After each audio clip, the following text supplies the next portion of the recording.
HAP have developed LogScope and it now runs on the Apple Mac. Download from the Mac Store by choosing the iPad, iPhone version. LogScope like you would with any other application, and it will bring up a window allowing you to see the wells. We're going to choose the example well to work on just now. It opens the window up and you can choose full screen, and then you can use the pinch and squeeze function on the touchpad to change that. You can also move tracks around, you can move curves around, backwards and forwards, just like you would on the iPhone or the iPad. The same functionality exists on the cross plots. You can move the points. The sidebar can be flipped out, and this allows you to see both the parameters or a depth index plot of the zone that you're working on. This can be changed to suit your requirements, and you can also develop your own plots. So here we have the standard composite, and then we just produce a composite with all the curves that we will use. Like the depth index plots, you can pinch and squeeze, and you can also run the processing here by just hitting the process button, and it's fast. The results auto-update to reflect your parameter changes.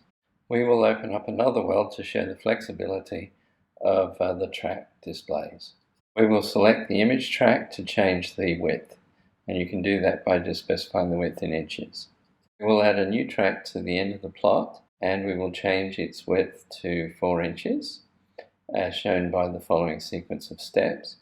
And we will then use that track to display the new StereoNet plot item. The StereoNet plot item needs to have 2 curves added, both deviation and azimuth, or dip and azimuth. We can change the title to be polar plot instead of StereoNet, which we'll do now.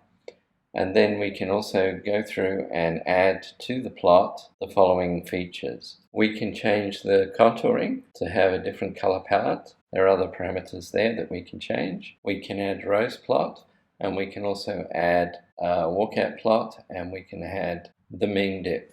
The polar plot is plotted along the image at a standard depth increment.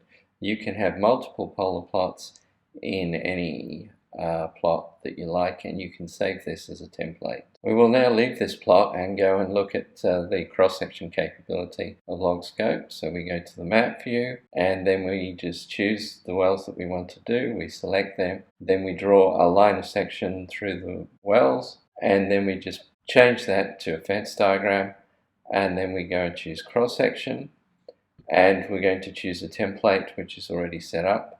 You can save as any template you like, and we'll just draw the cross-section, and you can see all the wells there. We can depth scale to fit, so you can see the wells like so, and you can also use pinch and squeeze to change.